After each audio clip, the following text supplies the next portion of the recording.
Hello everyone, আসসালামু আলাইকুম। আবারও চলে এলাম নতুন একটি রেসিপির সাথে। কেমন আছেন আপনারা? নিশ্চয়ই ভালো আছেন। আলহামদুলিল্লাহ, আমরাও ভালো আছি। আজকে যে রান্নাটা আমি করব সেটা হচ্ছে একটি সামুদ্রিক মাছ। সেটাকে কে কি মাছ বলেন আমি জানি না, আমি দেখাচ্ছি। মাছটা হচ্ছে এই মাছটা দেখতে আমি একটা মাছকে দুই টুকরা করে নিয়েছি। এই যে মাছের এই যে মাথাটা এরকম হয়, অনেকে অনেক রকম বলে, সামুদ্রিক কাইক্কা মাছ এটা বোধ হয়, আমি সঠিক নামটা জানি না। তবু যারা জানেন তারা অবশ্যই জানাবেন। প্রথমে একটু খালি কড়াই দিয়ে দিচ্ছি।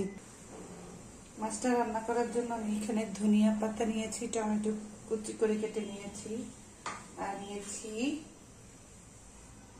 পেঁয়াজ কেটে এবং কাঁচামরিচ কিছুটা। আর এখানে সমস্ত মশলাটাকে আমি পানির সাহায্যে গুলে নিয়েছি। এই যে দেখতে পাচ্ছি কি কি দিয়েছি এখানে, মরিচ, হলুদ, ধনিয়া গুঁড়া দিয়ে একবারে আমি মাছের জন্য আমি দিয়ে দিলাম পেঁয়াজ কুচি। পেঁয়াজটাকে ভালো করে বাদামি কালার করে নিব।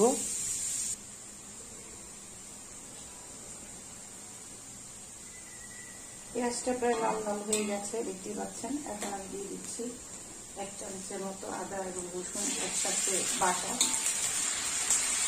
দিয়ে দিলাম। দিয়ে দিব সামান্য পরিমাণে পানি।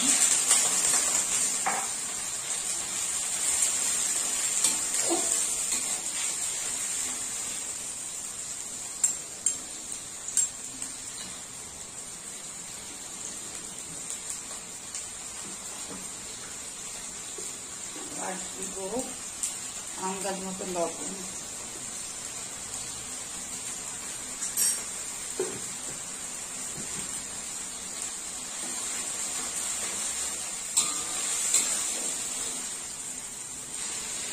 দিয়ে দিচ্ছি কয়েকটা কাঁচামরিচ।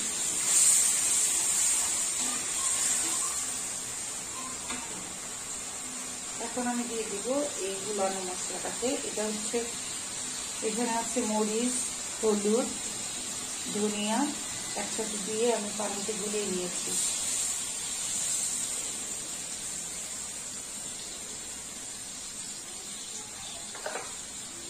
এটাকে এখন ভালো করে কষিয়ে নিব।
মাছটাতে আমি বেশি একটা ঝোল দিব না, মাখা মাখা রান্না করে ফেলবো।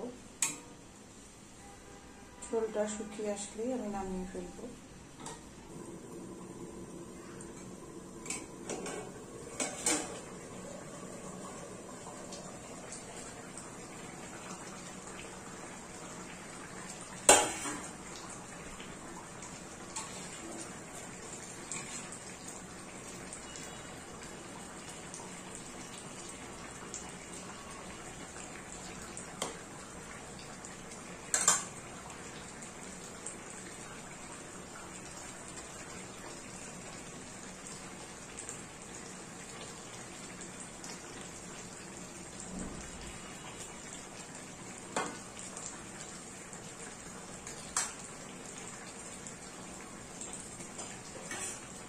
মাছটা হয়ে গেছে, দিয়ে পেলেন।